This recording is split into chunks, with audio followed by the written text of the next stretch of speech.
ভিডিওটি দেখার আগে সবার কাছে ছোট্ট একটা রিকোয়েস্ট করতে চাই, প্লিজ প্লিজ প্লিজ যারা ভিডিওটি দেখবেন সবাই একটা করে সাবস্ক্রাইব করে দেবেন। আপনাদের ভালোবাসা পেলে এমন ভিডিও আরো উপহার দিব। তোর বিয়ে তো, তাই আমরা গ্রামের বাড়িতে যাচ্ছি। আমার বিয়ে মানে? আমার কি এখন বিয়ে করার বয়স হয়েছে? তোকে এত কিছু বুঝতে হবে না, তুই আগের ভালো মতো করে পরীক্ষা দিয়ে নে, তারপর সব দেখা যাবে। এখন বিয়ের কথা শুনলে কিভাবে ভালোভাবে পরীক্ষা দেবো বলো তো? তোমরা মেজাজটাই নষ্ট করে দিলে। এক আর খাবোই না। খাওয়া শেষ হয়ে গেছে, এখন বলছে আর খাবো না। এই পেতনি, চোখের সামনে থেকে সর বলছি। নাস্তা না শেষ করে রুমে চলে আসলাম, এখন বিয়ের কথা শুনে মেজাজটাই নষ্ট হয়ে গেল। ও, আপনাদের তো পরিচয়টাই দেওয়া হয়নি। আমি ইমন, অনার্স দ্বিতীয় বর্ষে পড়ি। আব্বু নিজস্ব ব্যবসা সামলায়, আম্মু গৃহিণী বাড়িতে থাকে, আর ছোট বোন জান্নাত এইবার ইন্টার ফার্স্ট ইয়ারে পড়ে। একটু পড়াশোনা করে পরীক্ষা দেওয়ার উদ্দেশ্যে বের হলাম। পরীক্ষা শেষ হলো, তারপর আমরা সবাই একসাথে আড্ডা দিতে লাগলাম। দোস্ত, আমার না বিয়ে ঠিক করছে। বলিস কি? কার সাথে তোর বিয়ে হচ্ছে? জানি না রে, আম্মু বললো আর কি। দাদোস, ইনভাইট করবি না? আরে রাখ তোদের ইনভাইট, আমার কি এখন বিয়ে করার বয়স হয়েছে? বিয়ের বয়স হয়নি, এতদিনে বিয়ে দিয়ে দিলে তো 2-3টা বাচ্চার বাবা হয়ে যেতি। তুই আসলেই একটু বেশি কথা বলিস। এইভাবে বন্ধুদের সাথে কিছুক্ষণ আড্ডা দেওয়ার পর বাড়ি চলে আসলাম। কলিং বেল দিতেই আম্মু এসে দরজা খুলে দিল। তাড়াতাড়ি গোসল করে আয়, খাবার টেবিলে অপেক্ষা করছি। ঠিক আছে। তারপর আমি শাওয়ার নিলাম। কিছুক্ষণ পর নিচে এসে লাঞ্চ করতে লাগলাম। আব্বু আসে নাই। না, আজকে আসলো না, আজকে নাকি কাজের চাপ আছে, তাই ওখানেই লাঞ্চ করে নিয়েছে। ও আচ্ছা। তারপর লাঞ্চ শেষ করে রুমে এসে বই নিয়ে পড়তে বসলাম। বিকেল পর্যন্ত পড়লাম। তারপরে বাইরে আড্ডা দিতে গেলাম। বাজারে গিয়ে দেখি সামি, হাসিব, আশিক ওরা সবাই চলে এসেছে।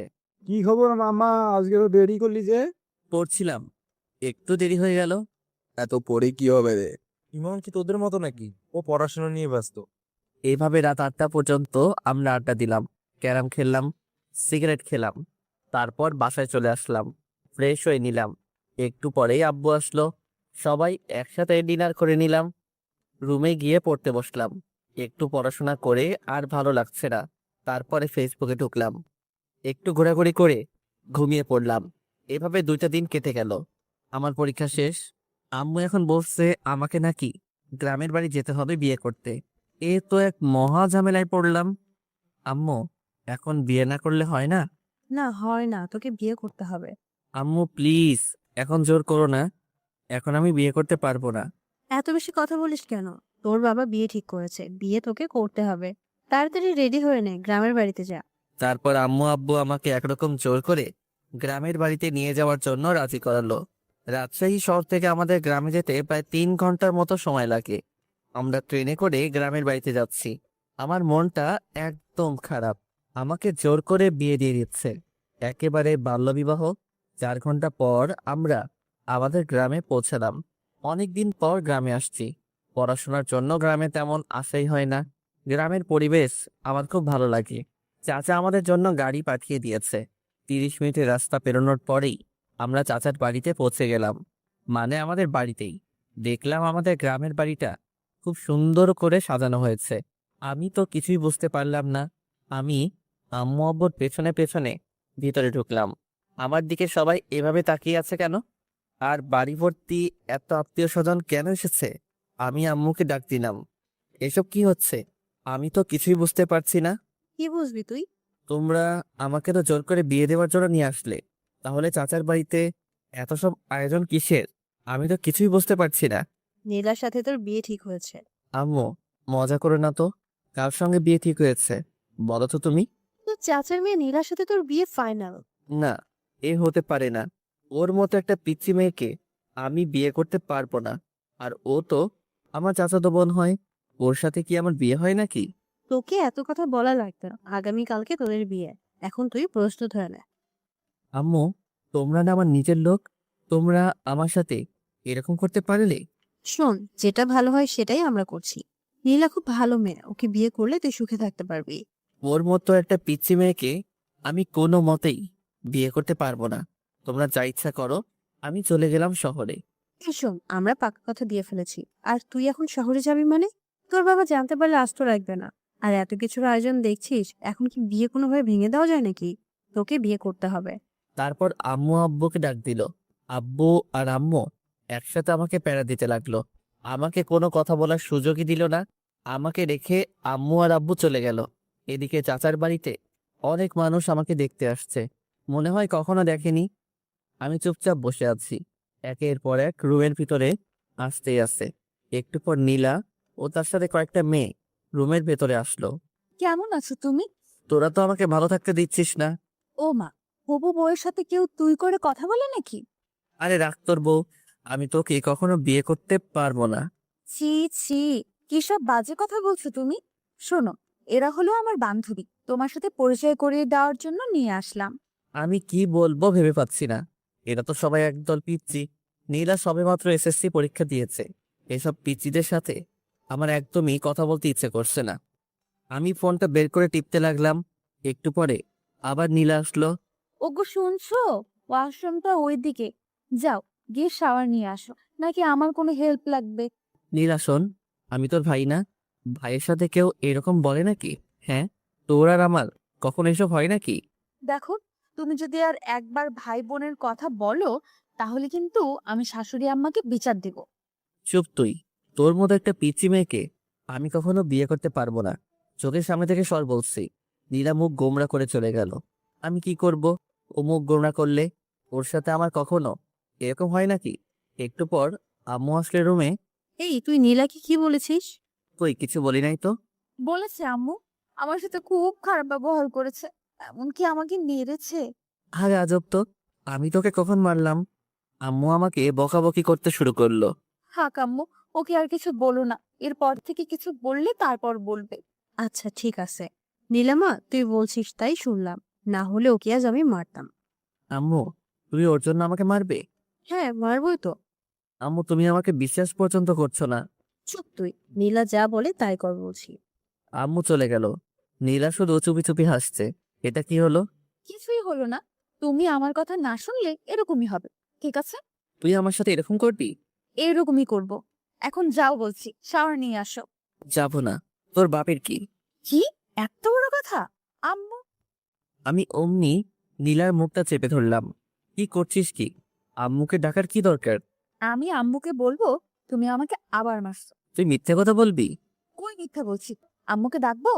না থাক। ওকে যাও, শাওয়ার নিয়ে আসো। তোর কথা মতো নাকি? আবার থামো, দেখাচ্ছি মজা। এই বলে নীলা আমাকে ঠেলতে ঠেলতে ওয়াশরুমের মধ্যে নিয়ে গেল। ওয়াশরুমের ভিতরে গিয়ে দরজা বন্ধ করে দিল। এই এই এই, এটা কি করছিস তুই? বেশি কথা বলো না, চুপচাপ শাওয়ারের নিচে গিয়ে দাঁড়াও। কি? আমি তোর সামনে গোসল করব? যা বলছি তুই এখান থেকে। এই যে মিস্টার, চোখ নামিয়ে কথা বলো, নয়তো আমি কিন্তু চিৎকার করব। চিৎকার করবি মানে? হুম, চিৎকার করব। আর সবাইকে বলবো তুমি আমাকে ওয়াশরুমে নিয়ে এসে দরজা বন্ধ করে দিয়েছো। এই না না, এমন করিস না, আমার লক্ষ্মী বোন। কি, তুমি আবার আমাকে বোন বলছো? দাঁড়াও দেখাচ্ছি। এই বলে নীলা আমার একেবারে কাছে এসে আমার গলা জড়িয়ে ধরলো। আমাকে একটা লিপ কিস দিয়ে পালিয়ে গেল। ওর মতো একটা মেয়ে আমাকে কিস করলো। ওকে তো কোনোভাবেই বিয়ে করা যাবে না। আমার জীবনটা একেবারে শেষ করে দেবে। তারপরে আমি শাওয়ার নিলাম। হায় রে, ওয়াশরুমে আমি তো কোনো কাপড় নিয়ে আসি নাই। এখন আমি কি করব? এই অবস্থায় আমি কিভাবে বাইরে যাব? ওয়াশরুমের দরজা খুলে একটু মুখ বাড়াতেই দেখলাম নীলা বিছানার উপর বসে আছে। ওই নীলা, আমি না ওয়াশরুমের ভেতরে কিছুই নিয়ে আসি নাই। ব্যাগ থেকে আমার কিছু কাপড় দে না প্লিজ। এভাবে বললে হবে না, মিষ্টি করে বলো, তারপরে আমি দিয়ে যাচ্ছি। মিষ্টি করে কিভাবে বলবো? তুমি বলো, ওগো শুনছো, ব্যাগ থেকে আমার কিছু কাপড় দিয়ে যাও। কি আর করব? নীলার কথা শোনা ছাড়া আমার তো আর কোনো উপায় নেই। ওগো বউ শুনছো, ব্যাগ থেকে আমার কিছু কাপড় দিয়ে যাও না। নীলা হাসতে হাসতে কাপড় নিয়ে আমার সামনে এসে দাঁড়ালো। আর কোনো হেল্প লাগবে নাকি? মানে? না, চেঞ্জ করার। আমি অমনি দরজা আটকে দিলাম। ওর মতো একটা পিচ্চি মেয়ের সাথে আমি কিভাবে সারা জীবন কাটাবো? তারপরে চেঞ্জ করে রুমের ভিতরে আসলাম। দেখলাম নীলা সোফায় বসে আছে। কি তোর সমস্যা কি? তুই সব সময় এখানে কি করছিস? তুমি আমার সাথে ভালোভাবে কথা বলবি কি, না হলে। না হলে? না হলে কি করবি তুই? তোর মতো একটা পিচ্চি মেয়ে আমাকে শুধু বিরক্ত করতে জানিস। ওকে, আর বিরক্ত করব না, এখন শুধু ভালোবাসবো। এই বলে নীলা আমার কাছে আসতে থাকলো। আমি আস্তে আস্তে পেছনে সরে যাচ্ছি।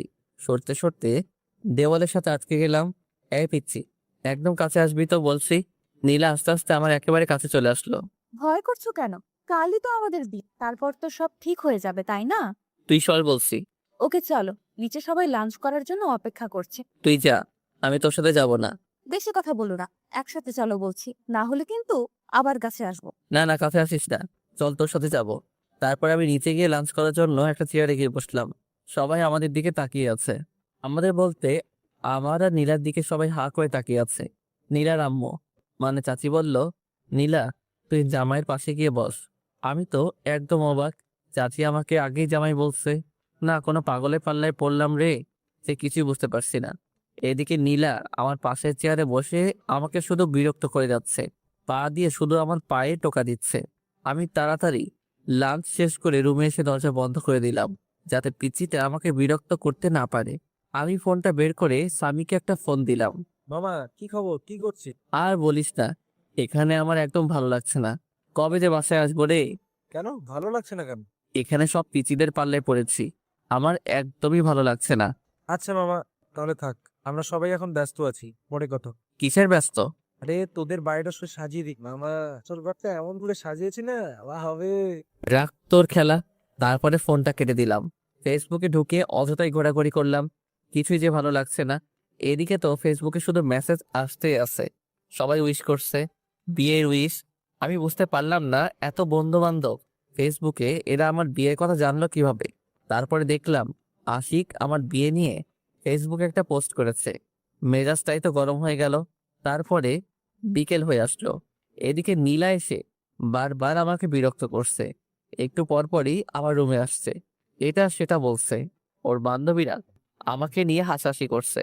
আমি বুঝতে পারলাম না ওদের মতো এক একটা পিচ্চিদের সাহস কিভাবে হয় আমাকে নিয়ে হাসাহাসি করার। আমি কিছুই বললাম না, কারণ এখানে অনেক আত্মীয় স্বজন আছে। ওরা যদি জানতে পারে তাহলে কি বলবে। তারপরে রাত হয়ে আসলো, বিয়েটা তাহলে হয়ে যাচ্ছে, আমি কিছু করতে পারছি না। কি আজব, চাচাতো বোনের সাথে বিয়ে, ভাবতেই কেমন লজ্জা লাগছে। তাও একটা পিচ্চি মেয়ে, যে কিনা এবার এসএসসি দিল মাত্র। বাইরে সবাই অনেক আনন্দ করছে, গান বাজছে খুব জোরে। আমি রুমের মধ্যে বসে আছি, নিচে সবাই যে যার মতো ব্যস্ত। রুমের মধ্যে বসে মোবাইল টিপতেছি, এমন সময় নীলা আসলো। কি ব্যাপার মশাই, একা একা রুমের মধ্যে? নিচে চলেন, সবাই অনেক মজা করছে। তোর সমস্যা কি? আমি একা থাকলে? তুই যা, আমি যাব না। শোনো, তোমাকে অনেক বলেছি তুমি আমার সাথে ভালোভাবে কথা বল। বলবো না, কি করবি তুই? ওকে, দেখাচ্ছি কি করি। এই, না না না না। তাহলে নিচে চলো, আমার সাথে নাচবে। কি? তোর সাথে নাচবো? তাও আবার আমি?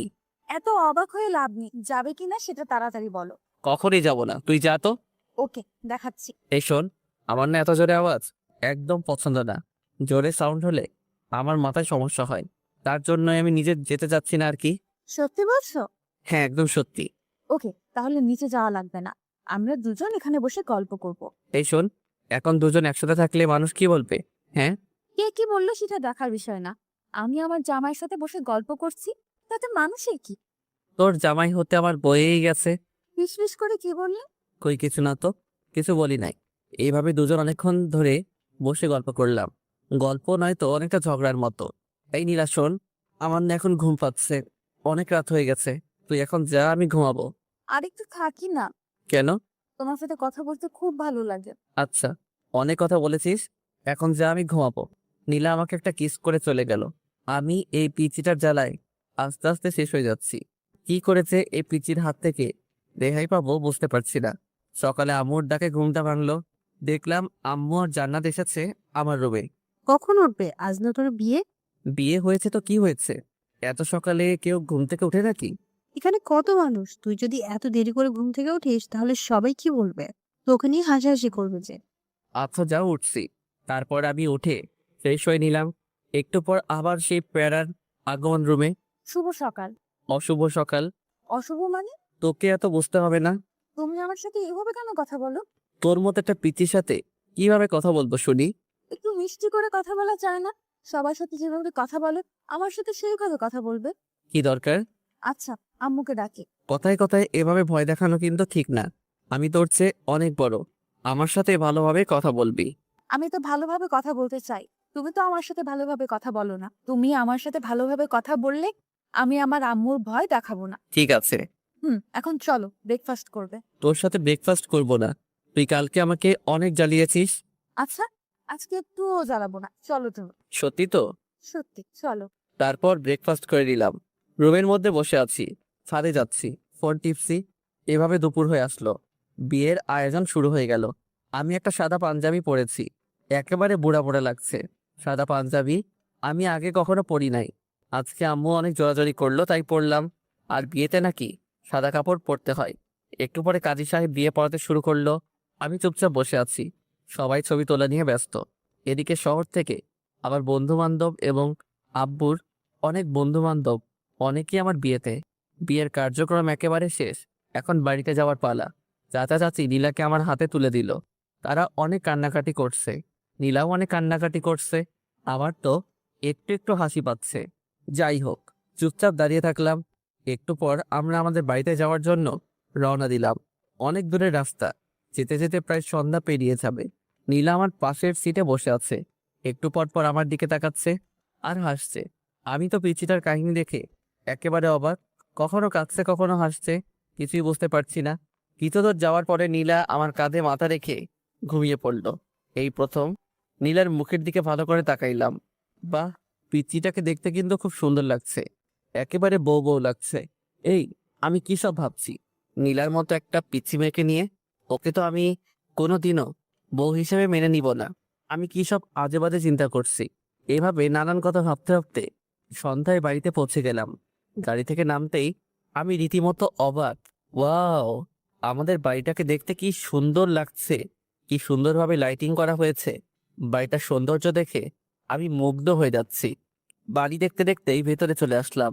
আমি আমার রুমে যাব অমনি দেখলাম দরজায় একটা তালা ঝুলানো। তারপরে দেখলাম স্বামী, আশিক, হাসিব সবাই দরজার সামনে চলে আসলো। কি খবর? এই সন্ধ্যায় বাসর ঘরে যাওয়ার জন্য এত আগ্রহ? না, বাসর ঘরে যাব মানে? আমি তো আমার রুমে যাচ্ছিলাম।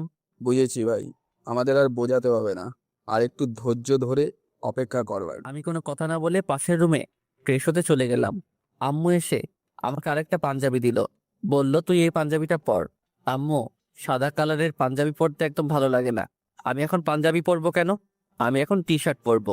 বাসরাতে কেউ টি শার্ট পরে নাকি? আচ্ছা তুই থাম, আমি সাদাটা চেঞ্জ করে অন্য একটা কালারের পাঞ্জাবি নিয়ে আস। আচ্ছা ঠিক আছে। ফ্রেশ হয়ে বন্ধুদের সাথে আড্ডা দিতে লাগলাম। সবাই মিলে অনেক মজা করছি। সবাই তো শুধু বাসর ঘর করছে, আমার তো শুনতে একদমই ভালো লাগছে না। রাত 11টা বেজে গেল। আম্মু আব্বু এসে আমাকে বকাবকি করতে শুরু করে দিল। তোর বুদ্ধি বলতে কিছু নেই। এখন রাত 11টা বেজে গেছে আর তুই এখনো বসে আছিস? যা তাড়াতাড়ি রুমে যা। মাথা নিচু করে চুপচাপ রুমে যাচ্ছি। দরজার সামনে যেতেই স্বামী আমার কাছে আসলো। মামা, বালিশের নিচে রাখা আছে। তুই শালা, শত সামনে থেকে। তারপরে আমি দরজা খুলতেই পুরোপুরি অবাক হয়ে গেলাম। রুমটা এত সুন্দর করে সাজানো, আমি কিছুতেই বোঝাতে পারবো না। আমি এদিকে ওদিকে ঘুরে রুমটা দেখতে লাগলাম। বিছানাটাও খুব সুন্দর করে সাজানো। চোখ পড়লো নীলার দিকে, দেখলাম বিছানার মাঝখানে ঘোমটা দিয়ে বসে আছে। আমি সোফায় গিয়ে বসে পড়লাম। আই, তুমি সোফায় কেন বস? তোর মাথায় বসবো নাকি? বাসর রাতে কেউ কারো মাথায় বসে, তুমি আমার সামনে এসে বস। তোর সামনে আমি বসবো না। এটা কিন্তু বাড়াবাড়ি হয়ে যাচ্ছে, কাছে আসো বলছি। শোন, তোর মতো একটা পিচ্চি মেয়েকে আমি বউ হিসেবে কখনোই মেনে নেব না। কেন, আমার দোষ কি করেছি আমি? জানি না কি তোর দোষ, কিন্তু তোর মতো একটা পিচ্চি মেয়েকে আমি আমার বউ করে নিতে পারবো না। কেন আমাকে বউ হিসেবে মেনে নিবেন? তাহলে কেন আমাকে বিয়ে করলে? আব্বু আম্মু জোরাজোরিতে তোকে বিয়ে করেছি, না হলে কখনোই তোর মতো পিচ্চিকে আমি বিয়ে করতাম না। বিয়েটা কি একটা ছেলে খেলা পেয়েছো নাকি, যে তুমি তোমার আব্বু আম্মুর জোরাজোরিতেই আমাকে বিয়ে করবে আর আমার জীবনটা নষ্ট করে দেবে? তোর জীবন নষ্ট করতে চাইনি। বিয়ে করেছো আর এখন বলছো বউ হিসেবে মানি না? দেখাচ্ছি তোমার। নীলা বিছানা থেকে নেমে আমার কাছে আসছে। দেখ পিচ্চি, একদম আমার কাছে আসার চেষ্টা করবি না, না হলে কিন্তু খবর আছে। কি করবে তুমি শুনি? মারবো তোকে। আম্মু, আম্মু, তোমার ছেলে আমাকে মারছে। এই পিচ্চি, চিৎকার করছিস কেন? আমি তোকে কখন মারলাম? মারতে চেয়েছো তো নাকি? মারতে চেয়েছি কিন্তু মারি নাই তো। আচ্ছা তোকে মারবো না, এখন আমি ঘুমাবো। আর একটা কথাও বলবি না। ওই বাসর রাতে কেউ ঘুমায় নাকি? আর তুমি বিছানায় চল, সোফায় কেন বসে আছো? তোর কাছে আমি যাব না, আমার থেকে দূরে থাকবি। কি দূরে থাক, দাঁড়াও দেখা। এই বলে নীলা আমার কোলে এসে বসলো। এই পিচ্ছি, কি করছিসটা কি? ওঠ বলছি। উঠবো না, আর তুমি এত কথা বলবে না। না হলে কিন্তু আমি চিৎকারও করব, তখন বুঝবে কি হয়। না, চিৎকার করিস না। তারপরে নীলা আমার হাত ধরে আমাকে বিছানায় নিয়ে গেল। তোর সঙ্গে একসাথে ঘুমাতে পারবো না। ঘুমাতে কে বলছে? তাহলে দেখবেন। কি দেখবো? এই বলে নীলা আমাকে ধাক্কা দিয়ে বিছানায় ফেলে দিল। তারপরে আমার বুকের উপরে উঠে গলা জড়িয়ে ঠোঁটে ঠোঁট লাগিয়ে দিল। নীলা আমার বুকের উপরে থাকায় আমি কিছুতেই ওকে নামাতে পারছি না, আর এদিকে কিছু বলতেও পারছি না, কারণ 4 ঠোঁট একসাথে বন্দী হয়ে আছে। অনেকক্ষণ পর নীলা আমাকে ছাড়লো। দুজনেই অনেক হাঁপাচ্ছি, কেউ কোনো কথা বলতে পারছি না। একটু পরে নীলা আমার বুকের উপর মাথা রেখে শুয়ে পড়ল। এই পিচি, তোকে অনেকক্ষণ থেকে সহ্য করছি, এখন আমার উপর থেকে নাম বলছি। শোনো, তুমি বেশি কথা বলবে না না হলে কিন্তু আমি আম্মুর কাছে বিচার দিব, আর তারপরে কি হবে তুমি ভালোভাবেই বুঝতে পারবে। আমি আর কোনো কথা বললাম না, কারণ কথা বলার কোনো রাস্তা নেই। সব রাস্তা এই পিচি শয়তানি আটকে দিয়েছে। আমি শুধু ভাবছি এই পিচির হাত থেকে কিভাবে রেহাই পাবো। আল্লাহ, তুমি আমাকে এর হাত থেকে বাঁচাও। আমি আর পারছি না, এইটুকু একটা মেয়েকে কিভাবে নিজে বউ করে নেব বুঝতে পারছি না। তাও আমার চাচাতো বোন, মেনে নেওয়া একেবারে অসম্ভব। এই নীলা, এবার আমার উপর থেকে নাম, নেমে ঘুমা, অনেক রাত হয়েছে। বাসর রাতে কেউ ঘুমায় না। ওকে, আমার উপর থেকে নাম, আমার অনেক ভারী লাগছে তো। তারপরে নীলা আমার উপর থেকে নামলো, কিন্তু ছাড়লো না, মানে পাশ কাটিয়ে আমাকে জড়িয়ে ধরে আছে। দেখ নীলা, অনেক জার্নি করেছি, আমার ভীষণ টায়ার্ড লাগছে, আমাকে ঘুমাতে হবে, না হলে অসুস্থ হয়ে পড়বো। আরো অনেক কিছু বাকি আছে, আর তুমি এখনই ঘুমাবে? মানে? মানে বসো না, তুমি তো অনেক বড়, আমাকে পিচ্ছি বলো, আর তুমি বসো না। আমি এইটুকু মেয়ের কথা শুনে একেবারে অবাক হয়ে যাচ্ছি। নীলা দেখ, জোর করে ভালোবাসা পাওয়া যায় না। আমি জোর করে আমার স্বামীর ভালোবাসা আদায় করে নিই। আমি পাশ কাটিয়ে অন্যদিকে ঘুরলাম। নীলা আমাকে পেছন থেকে জড়িয়ে ধরছে। নীলা হয়তো আমার আদর পাওয়ার জন্য অপেক্ষা করছে, কিন্তু আমি এই পিচি মেয়েটাকে কিছুতেই বউ হিসেবে মানতে পারছি না। নীলা নড়াচড়া করছে, আমি চুপচাপ শুয়ে আছি। একটু পর পর আমাকে ছাড়ছে, আবার জড়িয়ে ধরছে। অনেকক্ষণ পর লক্ষ্য করলাম নীলা আর নড়ছে না, হয়তো ঘুমিয়ে পড়েছে। আমিও এটা সেটা ভাবতে ভাবতে ঘুমিয়ে পড়লাম। সকালে ঘুম থেকে উঠে আমি নীলাকে দেখে চমকে উঠলাম। কি যে বলবো বুঝতে পারছি না। নীলার শাড়ি একেবারে এলোমেলো হয়ে আছে। আমি তো প্রথমবার দেখে ভীষণ লজ্জা পেয়েছি। এইটুকু একটা পিচি মেয়ে যে কিনা নিজের শাড়ি সামলাতে পারে না, সে আমাকে কিভাবে সামলাবে? আমি অন্যদিকে তাকিয়ে নীলার শাড়িটা ওর গায়ের উপর দিতেই ও আমার হাত চেপে ধরলো। আমি বুঝতে পারলাম ও মজা করছে, মানে জেগে আছে। হাত ছাড় বলছি। চলো, তোমার জন্য অপেক্ষা করছিলাম। কোথায় যাব? গোসল করতে। আমি এত সকালে গোসল করি না। এখন থেকে প্রতিদিন সকালে গোসল করতে। বললাম তো আমি সকালে গোসল করি না, তুই যা। রাতে কি করলে ভুলে গেছো? এখন গোসল করবে না বললেই হবে। চলো বলছি। এই ওয়েট, রাতে কি করলাম মানে? তুই কি বলতে চাচ্ছিস? ওসব কথা আমি বলতে পারবো না, তুমি তাড়াতাড়ি গোসল করবে, চলো। এই বলে নীলা আমাকে টানতে টানতে ওয়াশরুমের মধ্যে নিয়ে গেল। আমি তো একেবারে ভেবাচেকা খেয়ে গেলাম। নীলের সাথে এসব কি করলাম আমি, ভাবতে লজ্জা লাগছে। নীলা শাওয়ার ছেড়ে দিল, অমনি আমার ধ্যান ভেঙে গেল। এই কি করছিসটা কি? কেন, গোসল করছি। এই বলে দুজন একসাথে? তুই বাইরে যা। এই শোনো, এখন থেকে দুইজন একশো, ঠিক আছে? না, একসাথে কখনোই গোসল করব না, তুই বের হয়ে যা বলতেছি। নীলা আমাকে জড়িয়ে ধরলো, দুজনেই কাক ভেজা হয়ে ভিজে গেছি। তারপরে নীলা আমাদের কাপড়গুলো ছাদে শুকাতে দিয়ে আসলো। আমি রুমের মধ্যে বসে আছি। একটু পর নীলা আসলো, এসে চিরুনি করতে লাগলো। নীলা একটু পর পর আমার দিকে তাকাচ্ছে আর হাসছে। আমি তো শুধু রাতের কথাই ভাবতেছি, কি করলাম এগুলা। জান্নাত রুমের মধ্যে আসলো। ভাইয়া, তোমরা নিচে চলো, ব্রেকফাস্ট করার জন্য সবাই বসে আছে। তারপরে আমরা তিনজন একসাথে নিচে গেলাম, গিয়ে ব্রেকফাস্ট করতে লাগলাম। আম্মু খাবার সার্ভ করে দিচ্ছে। বড় আম্মু, এগুলো আমাকে দাও, আমি সার্ভ করে দিই, তুমি বরং বসে পড়ো, একসাথে খেয়ে নাও। এই পাগলি মেয়ে, এখন তো আমি তোর বড় আম্মু নই, এখন আমাকে শুধু আম্মু বলে। ঠিক আছে আম্মু, তুমি বসে পড়ো, আমি সার্ভ। এই না, তুই তো অনেক ছোট, তুই এখন এগুলো করবি না, বড় হয়ে তারপরে করবি। ঠিক আছে আম্মু। তারপরে আমি ব্রেকফাস্ট শেষ করে ছাদে গেলাম।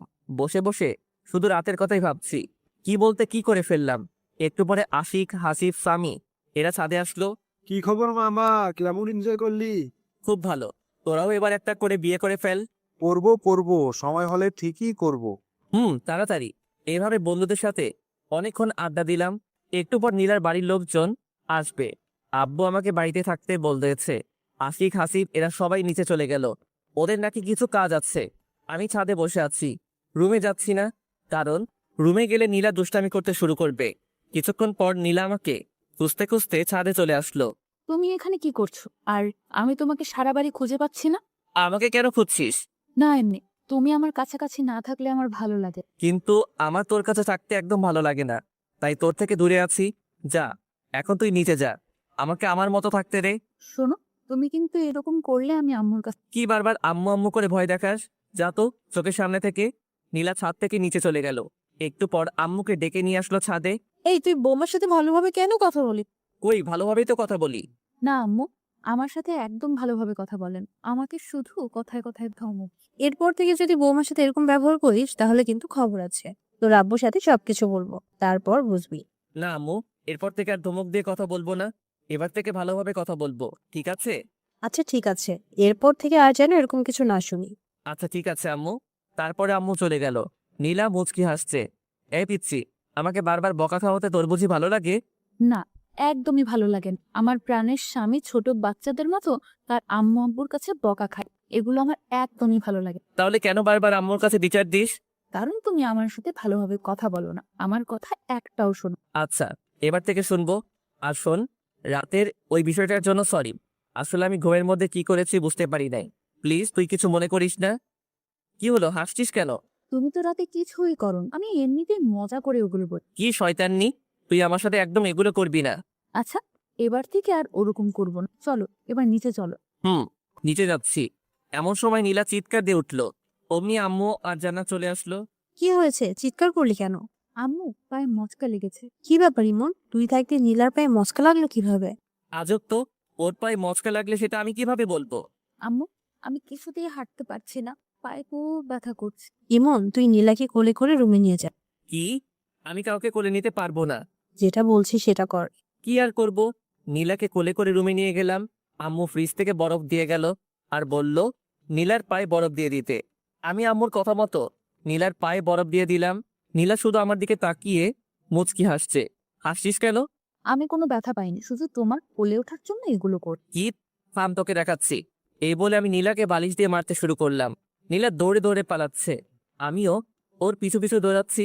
তারপরে এই বলে আমি নীলাকে বালিশ দিয়ে মারতে শুরু করলাম। নীলা দৌড়ে দৌড়ে পালাচ্ছে, আমিও ওর পিছু পিছু দৌড়াচ্ছি। তারপরে নীলা হোঁচট খেয়ে মেঝেতে পড়ে গেল। ও মা গো, মরে গেলাম। তুই আবার আমাকে বোকা বানাচ্ছিস? থাম, তোকে দেখাচ্ছি। এই বলে আমি নীলাকে বালিশ দিয়ে মারতে শুরু করলাম। নীলা পায়ে হাত দিয়ে বসে আছে। শোনো, আমি সত্যিই বলছি, এবার আমার পায়ে খুব লেগেছে, খুব ব্যথা পাচ্ছি। কই দেখি তোর পা। দেখলাম নীলার পা অনেকটা ফুলে আছে।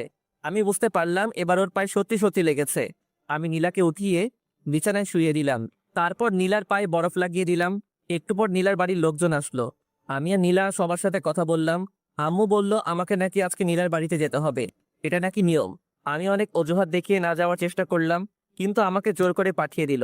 বিকেলের দিকে আমি নীলা আর জান্নাত রওনা দিলাম শ্বশুর বাড়িতে। পৌঁছাতে পৌঁছাতে রাত্রি হয়ে গেল। ওখানে পৌঁছে ফ্রেশ হয়ে ডিনার করে নিলাম। নীলার বাড়িতে এখনো অনেক আত্মীয় স্বজনরা আছে। এখানে এসে জামাই আদর ভালোই পেলাম। রাতে রুমে বসে আছি, এমন সময় নীলা আসলো। আরে চলো না, দুজন ছাদে ঘুরে আসি। ভালো লাগছে না, তুই যা। তুমি সবসময় এরকম করো কেন? কি রকম করি? এই যে, আমার কথাও শোনো না। এই রাত্রিবেলা কেউ ছাদে যায় নাকি? আচ্ছা, ছাদে যাওয়ালাম, আমার কাছে আসো। তোর কাছে যাবো মানে? আমার কাছে আসো, আমি তোমাকে আদর করব। এই আমি কি ছোট নাকি যে আমাকে আদর করা লাগবে? আর তোর আদর নেওয়ার ইচ্ছা আমার নেই। ইচ্ছা না থাকলেও নিতে হবে, তুমি আমার স্বামী, সবকিছু করতে পারি। এই বলে নীলা আমার দিকে এগিয়ে আসতে লাগলো। আমি বসা থেকে উঠে দাঁড়ালাম আর আস্তে আস্তে পিছনে সরতে লাগলাম। নীলা আমার কাছে এসে আমাকে জড়িয়ে ধরলো। আমি নীলাকে ছাড়াতে পারছি না। ওর শরীরে হাত দিয়ে আমি ওকে ছাড়াবো কিভাবে? ওকে ছাড়তে বলবো এমন সময় নীলা আমার মুখ বন্ধ করে দিল। এখন শুধু শব্দ করতে পারছি, এর বেশি কিছু বলতে পারছি না। একটু পর নীলা ওর ঠোঁট সরিয়ে নিল আর আমার বুকে মাথা লুকালো। আমাকে খুব শক্ত করে জড়িয়ে ধরলো। তুই আমার ইচ্ছার বিরুদ্ধে এগুলো করতে পারিস না, আমি তোকে বউ হিসেবে মানি না। আস্তে আস্তে সব মেনে নেবে, এখন শুধু আমাকে সহ্য করো, আর বেশি কিছু করতেই পারবে, আর এর বেশি কিছুই করতে পারবে না। জোর করে ভালোবাসা পাওয়া যায় না। আমি জোর করেই ভালোবাসা আদায় করে নেব। আমার ঘুম পাচ্ছে, আমাকে ছাড়। তুই আজ কোনো ঘুম হবে না, আর রাত শুধু রোমান্টিক। তুই পিচ্ছি মেয়ে, তুই রোমান্সের কি বুঝিস? অনেক কিছুই বল। আমি নীলার কাছ থেকে ছুটে বিছানায় এসে শুয়ে পড়লাম। নীলা এসে আবারও পাশে শুয়ে পড়লো। আমি নীলার বিপরীত দিকে তাকাইলাম। নীলা আমাকে পেছন থেকে জড়িয়ে ধরলো। আমি বারবার ছাড়তে বললাম, কিন্তু ও ছাড়লো না। আসলে নীলা আমার কোনো কথাই শোনে না, ও যেটা মন চায় সেটাই করে। নীলা জোর করে আমার মাথা ওর দিকে ঘুরিয়ে নিল। এই কি চাস তুই বলতো? আমার দিকে তাকিয়ে দেখো, আমার কি লাগবে? সেটা তুই কখনোই পাবি না। বৃথা চেষ্টা করিস না, আমাকে ছেড়ে দে। নীলা এবার চোখ বড় বড় করে তাকালো। আমার তো কেমন ভয় লাগছে ওকে দেখে। নীলা এবার আমার চুল ধরে আমার মাথা ওর বুকের মধ্যে জড়িয়ে ধরলো। আমি ছটফট করতে লাগলাম। এইটুকু একটা পিচ্চিমের কারবার দেখে আমি জোরে নড়াচড়া করতে পারছি না। নীলা খুব শক্ত করে আমার চুল ধরে আছে। একটু নড়তেই আমার চুলে লাগছে। এভাবে নীলার অত্যাচার সহ্য করতে হলো প্রায় 2 ঘন্টার মতো। নীলা ঘুমিয়ে পড়েছে, কিন্তু আমাকে ছাড়ছে না। আমি কোনোভাবেই ওর কাছ থেকে নিজেকে ছাড়াতে পারলাম না। ভাবছি কি করা যায়। মাথায় একটা বুদ্ধি এলো। এখান থেকে বাড়িতে গিয়ে আমি ঢাকায় চলে যাব। ঢাকায় গিয়ে একটা জব করব, আর নীলাকে বাসায় রেখে যাব, যাতে ওর অত্যাচার আমাকে না সহ্য করতে হয়। বাহ, দারুণ বুদ্ধি পেলাম।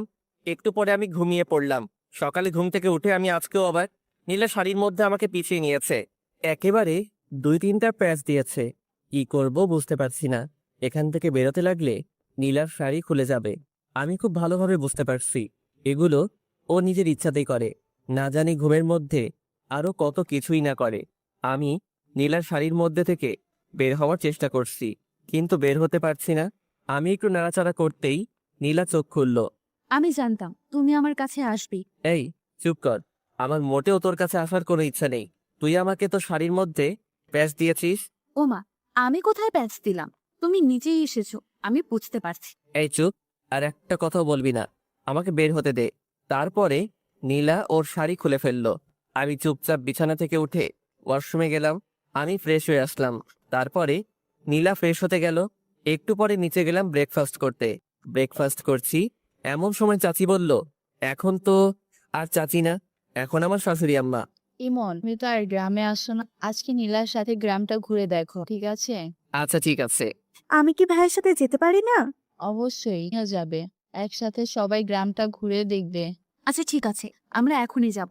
তারপর ব্রেকফাস্ট শেষ করে আমরা 3জন বেরিয়ে পড়লাম গ্রামটা ঘুরে দেখতে। গ্রাম আমার ভীষণ ভালো লাগে। এখানকার পরিবেশটা কত সুন্দর, কোনো শব্দই নেই। গ্রামের পাশে একটা নদী আছে, নদীর পাশ দিয়ে ঘুরে বেড়াচ্ছি।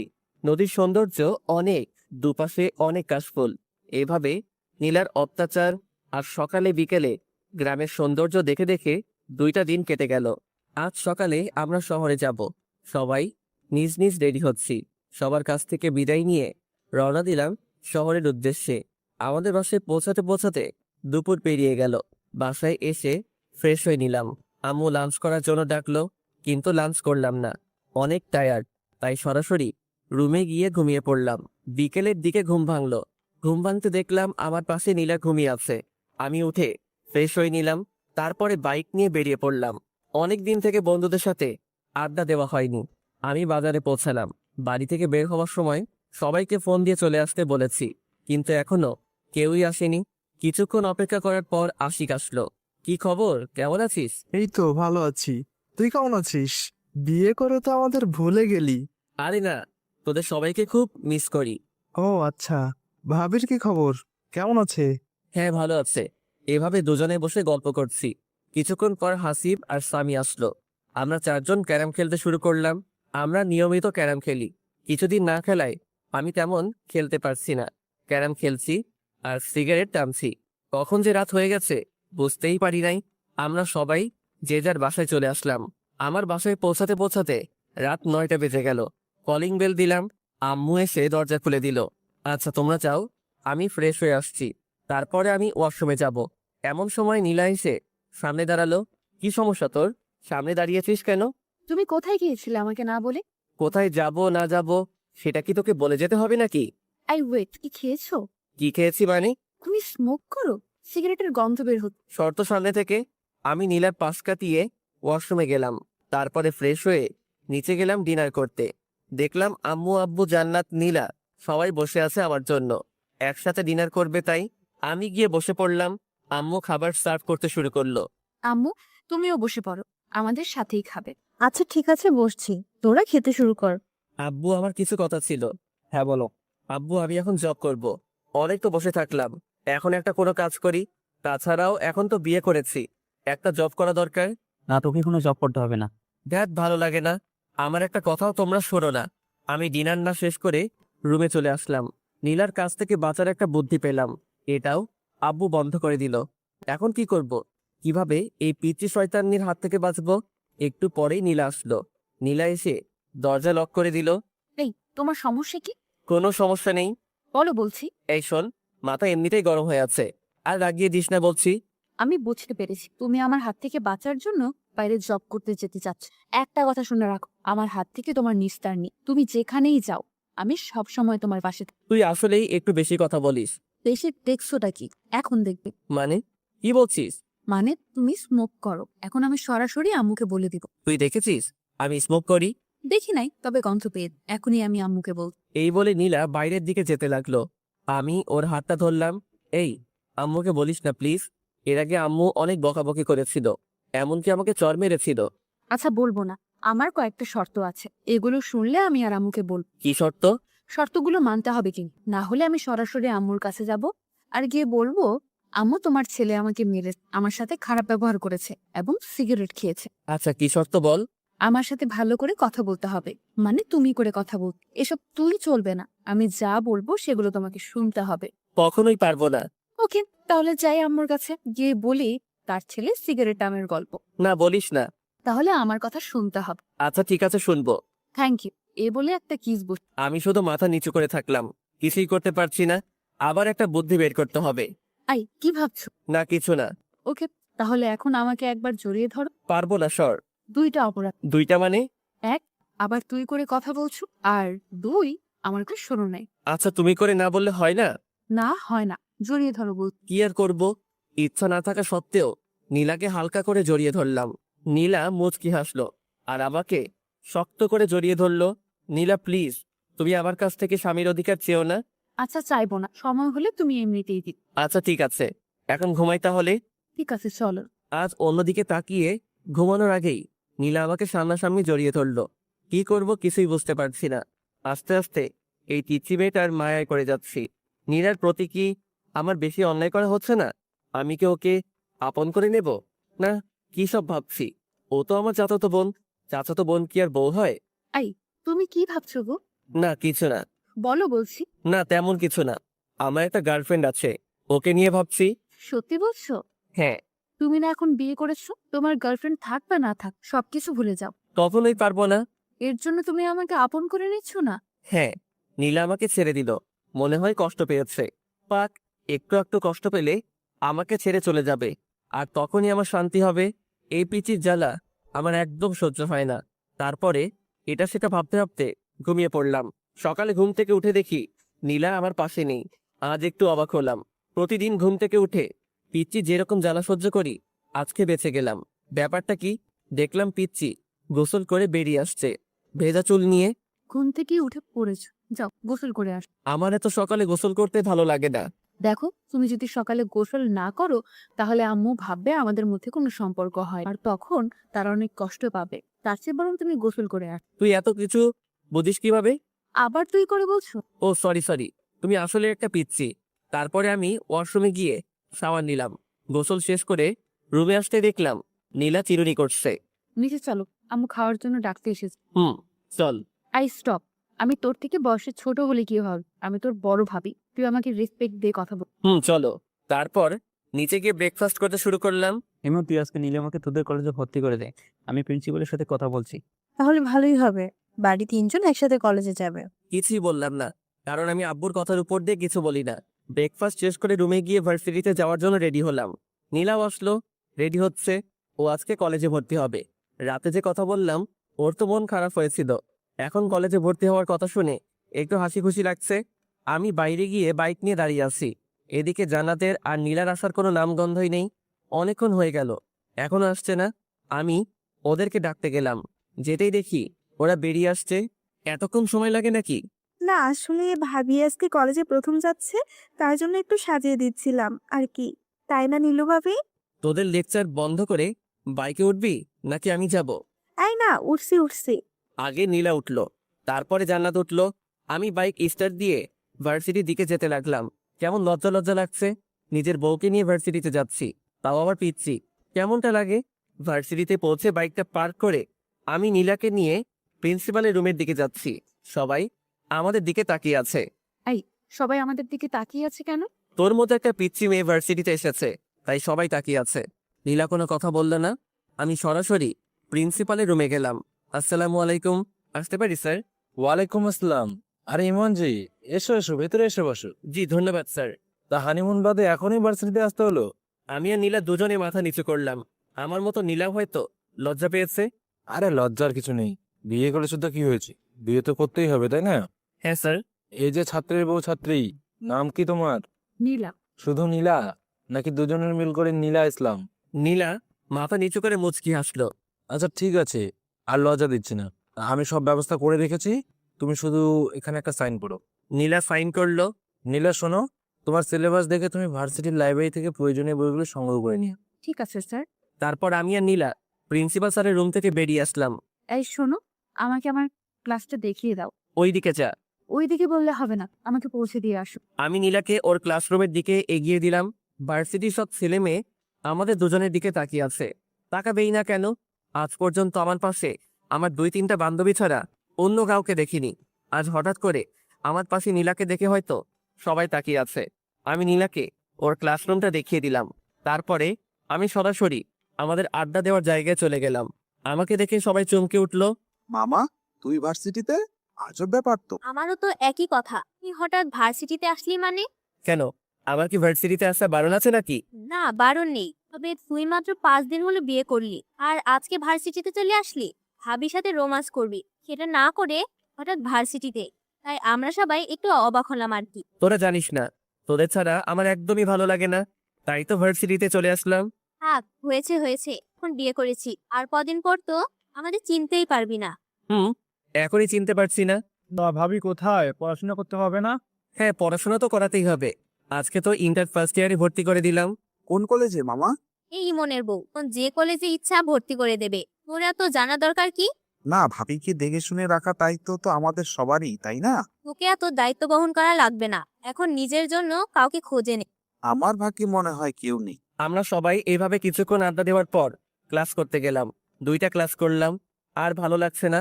তারপরে আমি, আশিক, হাসিব, সামি 4জন গেলাম বাজারের দিকে। বাজারে গিয়ে ক্যারাম খেললাম, ধোয়া ছাড়লাম, আর কিছুক্ষণ আড্ডা দিলাম। একটু পরে ফোনটা বেজে উঠলো। ফোন বের করে দেখলাম জান্নাত ফোন দিয়েছে। হ্যালো। ভাইয়া, তুমি কোথায়?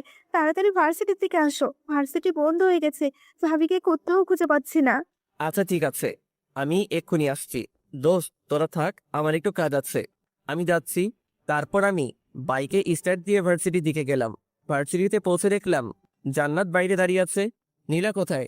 ভার্সিটি বন্ধ হওয়ার পর সবাই যখন চলে যাচ্ছিল, আমি তখন অনেক খোঁজাখুঁজি করেছি, কিন্তু নীলা ভাবিকে কোথাও পাইনি। এত ছাত্রছাত্রীর ভিড়ে আমি ভাবিকে কোথায় খুঁজবো? আচ্ছা তুই কোনো চিন্তা করিস না, আমি খুঁজে বের করছি। তুই একটা রিক্সা নিয়ে বাসায় চলে যা। আচ্ছা ঠিক আছে ভাইয়া, ভাবিকে খুঁজে পেলে আমাকে ফোন করে জানিয়ে দিও। আচ্ছা ঠিক আছে। আমার তো মাথায় কোনো কাজ করছে না, আমি কোথায় খুঁজবো নীলাকে? বাড়িতে আম্মু আব্বু যদি জানতে পারে তাহলে আমাকে তো আস্ত রাখবে না। কোথায় গেল এইটুকু পিচ্চি মেয়েটা? ও তো গ্রামের মেয়ে, শহরের কিছুই ভালোভাবে চিনে না। এখন আমি কোথায় খুঁজবো নীলাকে? চিন্তায় আমার হাত পা ঠান্ডা হয়ে যাচ্ছে। ভার্সিটির এদিক ওদিকে একটু খোঁজাখুঁজি করলাম, কিন্তু নীলাকে দেখতে পেলাম না। আজ নীলার যদি একটা কিছু হয়ে যায় তাহলে আমি নিজেকে ক্ষমা করব কিভাবে? ভীষণ দুশ্চিন্তা হচ্ছে। কি করব আমি? কোন দিকে যাব? ফোনটা বেজে উঠলো। বের করে দেখলাম জান্নাত ফোন দিয়েছে। হ্যালো। ভাইয়া, তুমি বাসায় চলে এসো, ভাবি চলে এসেছে। আচ্ছা ঠিক আছে, আসছি। যাক, এতক্ষণ একটা স্বস্তির নিঃশ্বাস ফেললাম। এই পিচি মেয়েটার জন্য কতই না চিন্তা হচ্ছিল। আজকের মতো বেঁচে গেছি। এরপর থেকে আর এমন ভুল করা যাবে না। আমি বাইকটা স্টার্ট করে রওনা দিলাম বাসার উদ্দেশ্যে। বাসায় পৌঁছাতে পৌঁছাতে 2টা বেজে গেল। কলিং বেল দিতেই জান্নাত এসে দরজা খুলে দিল। ভাইয়া, আম্মু খুব রেগে আছে কিন্তু। আমি ভেতরে চলে আসলাম। আম্মু সরাসরি আমার কাছে এসে আমার গালে একটা কষে থাপ্পড় বসিয়ে দিল। আমি চুপচাপ মাথা নিচু করে ফেললাম। এইরকম থাপ্পড় আমি মাঝে মধ্যে খাই, ব্যাপার না। তোর জ্ঞান বুদ্ধি কিছু আছে? এইটুকু একটা মেয়েকে ছেড়ে কোথায় গিয়েছিলি? ওর যদি কিছু একটা হতো তাহলে কি করতি তুই? আমি চুপচাপ মাথা নিচু করে আছি। এখন কিছু বলা যাবে না, কারণ আম্মু ইজ ফায়ার। কি হলো, চুপ করে আছিস কেন? কথা বল, ওর কিছু হলে কি করতি তুই? আম্মু, আমি একদম বুঝতে পারিনি। এরপর থেকে আর এরকম হবে না। বুঝতে পারিস নাই মানে? এত বড় হয়েছিস, তোর জ্ঞান বুদ্ধি হবে কবে? আম্মু সত্যি, এরপর থেকে আর এইরকমটা করব না। তোর আব্বু জানতে পারলে আস্ত রাখবে না। যা উপরে যা, নীলার মনটা একদম খারাপ হয়ে আছে, ওর সাথে কিছুক্ষণ কথা বল। আচ্ছা আম্মু। আমি উপরে গেলাম, দেখলাম নীলা বিছানার এক কোনায় মন খারাপ করে বসে আছে। আমি গিয়ে নীলার সামনে দাঁড়ালাম। নীলা প্লিজ আমাকে ক্ষমা করে দে, আমি একদম বুঝতে পারিনি। ক্ষমা চাওয়ার কিছু নেই, তুমি তো আমার থেকে দূরে থাক। না আসলে আমি মনে করেছিলাম তুই জান্নাতের সাথে বাড়িতে চলে আসবি। প্লিজ আমাকে ক্ষমা করে দে, এরপর থেকে আমি তোকে একা রেখে আর কোথাও যাব না। অমনি নীলা এসে আমাকে জড়িয়ে ধরলো, মানে এত শক্ত করে জড়িয়ে ধরেছে বলে বোঝাতে পারবো না, মনে হচ্ছে কোনো ওয়ালের চিপায় আটকে পড়েছি। তারপরে নীলা আমাকে ঠেলতে ঠেলতে ওয়াশরুমের মধ্যে নিয়ে গেল। আমার কারোর সাথে গোসল করতে ভালো লাগে না। কারোর সাথে লাগুক বা না লাগুক, আমার সাথে লাগবে। তারপরে নীলা শাওয়ার ছেড়ে দিল, আমি আর নীলা একসাথে গোসল করছি। আমি ভালো লাগিয়ে দিচ্ছি। একবার যদি তোমার আর আমার মধ্যে স্বামী স্ত্রীর সম্পর্কটা গড়ে ওঠে, তারপর তুমি তোমার সব গার্লফ্রেন্ডকে ভুলে যাবে। এই আমার তো কোনো গার্লফ্রেন্ড নেই। তাহলে সেদিন যে বললে আছে, এমনিতেই বলেছি। মিথ্যুক একটা। হুম। আচ্ছা ঠিক আছে, ভেজা কাপড় চেঞ্জ করো। মানে কি বলছিস কি? কি বলছি বুঝতে পারছো না? চেঞ্জ করো তাড়াতাড়ি। তোর সামনে? হ্যাঁ, আমার সামনে চেঞ্জ করতে হবে। মরে গেলেও পারবো না। দেখাচ্ছি তোমায়। এই একদম না, একদম আমার কাছে আসবি না বলছি। আমি নীলাকে জোর করে ঠেলতে ঠেলতে ওয়াশরুমের বাইরে বের করে দিলাম। তারপর আমি চেঞ্জ করে নীলাকে বললাম ভিতরে গিয়ে চেঞ্জ করে আয়। ভেতরে যাব না, এখানেই চেঞ্জ করব। তোর লজ্জা শরম বলতে কিছু নেই? তোমার সামনে আবার কিসের লজ্জা শুনি? শুধু আমার সামনে না, তোর কারো সামনে লজ্জা নেই, আমি বুঝতে পেরেছি। আচ্ছা, লজ্জা যখন নেই তাহলে দেখো। এই বলে নীলা আমার সামনে, আমি অন্যদিকে তাকাইলাম। ছি তুই এইরকম? আমি আগে জানতাম না। নীলা আমাকে পেছন থেকে জড়িয়ে ধরে বলল, কি রকম গো? লজ্জা শরম বিবেকহীন একটা মেয়ে। আচ্ছা হয়েছে, এবার আমার চেনটা আটকে দাও। আমি অবাক হয়ে নীলার দিকে তাকাইলাম, দেখলাম নীলা একটা 3 পিস পরেছে আর আমাকে চেইন আটকে দিতে বলছে। এই শোন, এগুলো আমি পারি না। পারে না বললে হবে না, তাড়াতাড়ি আটকে দাও বলছি। পারবো না বললাম না? আম্মুকে কিন্তু ডাক দিব আর বলবো সিম্পল আমার এইটুকু কাজ করে দাও না, তখন তোমাকে বকাবকি করবে। এই শোন, আমার সামনে ভালোভাবে থাকবি। ভালোভাবে থাকবো মানে? মানে তোর অন্য কোথায়? এই যে বিছানায়। ওই চুপ, আমার সামনে একদম ভালোভাবে থাকবি, নয়তো থাকবি না। নীলা একেবারে আমার ঠোঁটের কাছে ঠোঁট নিয়ে এসে বলল। তোমার সামনে থাকতে হলে আমাকে কি ওড়না নিয়ে থাকতে হবে নাকি? আমি নীলাকে ধাক্কা দিয়ে বললাম, আমি যেটা পছন্দ করি সেটা করলে তোর পক্ষে ভালো হবে। ঠিক আছে, লাঞ্চ করব চলো। চল। এই যে কোথায় যাব? আম্মু তো রুমে খাবার দিয়ে গেছে। কখন দিয়ে গেল? তুমি যখন ড্রেস চেঞ্জ করছিলে ওয়াশরুমে, তখন আম্মু এসে খাবার দিয়ে গেছে। ও আচ্ছা। তারপর আমি লাঞ্চ করতে শুরু করলাম। এই তুমি কেমন, আমাকে ডাকছো না কেন? তোকে ডাকার কি আছে? তুই দেখতে পাচ্ছিস না আবার এখানে? তাই বলে তুমি একা একা খাবে, আমাকে একবারও ডাকবে না? শোন, এত ঢং দেখার সময় নেই। তোর ইচ্ছা হলে খাবি, নয়তো খাবি না। নীলা আমার কাছে আসলো, এসে বলল, আমাকে খাইয়ে দাও। সব কত? খাইয়ে দাও বলতেছি। কখনোই না। না খাইয়ে দিলে আমি কিন্তু তোমাকে বিরক্ত করব। বিরক্ত করি মানে? দেখবে? আমি কোনো কথা বললাম না, চুপচাপ খেয়ে যাচ্ছি। নীলা এসে আমার কোলের উপর বসলো। এই কি হচ্ছেটা কি? নাম বলছি। বললাম তো, খাইয়ে না দিলে বিরক্ত করব। আমি কখনোই তোকে খাইয়ে দেব না, নাম বলছি। না খাইয়ে দিলে আমিও নামবো না। শেষবারের মতো বলছি, নাম বলছি, না হলে কিন্তু ফেলে দেব। ফেলে দিলে তো আম্মু আছে, আম্মুকে ডাকবো। তারপর কি হবে বুঝতেই পারছো। কি করব? এমন দুষ্টু মেয়ে আমি কখনো দেখিনি। আচ্ছা ঠিক আছে, নাম, আমি খাইয়ে দিচ্ছি। প্রথমেই খাইয়ে দিতে বললাম, দিলে না। এখন আমিও নামবো না। যত তাড়াতাড়ি খাইয়ে দিবে তত তাড়াতাড়ি নামবো। আর না হলে দিও না, আমার তো থাকতে ভালোই লাগছে। আর কি করব? নীলাকে খাইয়ে দিতে শুরু করলাম। না খাইয়ে দিলে তো আর নামবে না। আমি নীলাকে খাইয়ে দিচ্ছি, আর নীলা শুধু বারবার আমার হাতে কামড় দিচ্ছে। আমি চুপচাপ সব সহ্য করছি। তাড়াতাড়ি খাইয়ে না দিলে আমার কোল থেকে নামবে না। আচ্ছা, আমার খাওয়া শেষ, এবার তুমি খাও। আমি হাত ধুয়ে নিচ্ছি। এই তুমি শেষ করলে কেন? খাও বলছি। শোন, এত অত্যাচার ডিমান্ডের আসামিকেও করে না, আর আমার খাওয়ার ইচ্ছা শেষ। তুমি এমন বলো না, আমি তোমাকে আর জ্বালাবো না, প্লিজ তুমি খেয়ে নাও। হয়ে শেষ বললাম না? আচ্ছা, আমি তোমাকে খাইয়ে দিচ্ছি। কোনো দরকার নেই। আমি চুপচাপ বিছানায় গিয়ে শুয়ে পড়লাম। আমার কথা শুনলে না তো? আচ্ছা, দেখাচ্ছি, আগে প্লেটগুলো পরিষ্কার করে আসি। একটু একটু ঘুম পাচ্ছে, ঘুমিয়ে পড়বো। এই মুহূর্তেই আবার ডিমান্ড শুরু। মানে নীলা এসে খুব জোরে দরজা আটকে দিল। এই এত শব্দ করছিস কেন? আর দরজা আটকে দিলি কেন? আমি কখনো দরজা আটকে দেই না। এখন আমি এসেছি, এখন থেকে দরজা আটকে দিতে হবে। আটকে দিতে হবে মানে? না মানে এখন তো আমরা রোম্যান্স করব। যদি কেউ রুমের মধ্যে চলে আসে তাই আটকে দিলাম। শোন, এখন আমি ঘুমাবো। একদম আমাকে বিরক্ত করবি না। বিরক্তি দেখছোটা কি? তুমি তো আমার একটা কথাও শুনো না। এখন তোমাকে দেখাচ্ছি। এই বলে নীলা আমার পেটের উপর উঠে বসলো। দেখ পিচ্ছি, আমাকে বিরক্ত করিস না। আমি না তোমার বউ? আমি ছাড়া তোমাকে কে বিরক্ত করবে, আদর করবে শুনি? লাগবে না তোর কোনো আদর। দেখো, তুমি কি চাও আমি আম্মুকে সব বলে দিই? বলে দেই মানে? এই যে আমাদের মধ্যে কোনো সম্পর্ক গড়ে ওঠেনি, এগুলো আম্মুকে বলে দেই। আমি কোনো কথা বললাম না। দেখো, আমি তোমার ভালোবাসা পাওয়ার চেষ্টা করছি। এমন কিছু করো না যাতে জোর করে সবকিছু আদায় করতে হয়, ঠিক আছে? অন্যদিকে তাকিয়ে শুয়ে রইলাম। নীলা আমার উপর শুয়ে পড়ল। তারপরে শুরু করলো পিচ্চির অত্যাচার। মানে গলায় গালে কিস করতে শুরু করলো। আবার পুরুষত্ব জেগে উঠতে শুরু করলো। আমি অনেক কষ্টে নিজেকে কন্ট্রোল করছি। তারপরে নীলা যা করলো সেটার জন্য মোটেও প্রস্তুত ছিলাম না। নীলাও ড্রেস খুলে ফেলেছে। আমি ধাক্কা দিয়ে নীলাকে আমার উপর থেকে সরিয়ে দিলাম। কি হচ্ছে এটা কি এগুলো? না মানে আমার খুব গরম লাগছে। গরম লাগছে ঠিক আছে, তাই বলে এগুলো কেমন অসভ্যতা? নীলা আমার কোনো কথা শুনছে না। আমি ওর গালে একটা চড় বসিয়ে দিলাম। ফাইজলামের একটা সীমা থাকা দরকার। তো অনেক পাগলামি আমি সহ্য করেছি, কিন্তু আর নয়। একটা কথা বলছি, ভালোভাবে শুনে নে।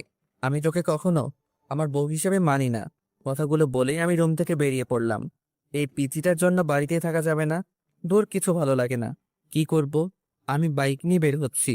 এমন সময় আম্মু আমাকে ডাকলো। এই দুপুরবেলা কোথায় যাচ্ছিস? এখন দুপুর কোথায়? এখন তো বিকেল হয়ে এসেছে। তুই তো এত তাড়াতাড়ি বের হোস না। আজ হঠাৎ এত তাড়াতাড়ি বের হচ্ছিস যে?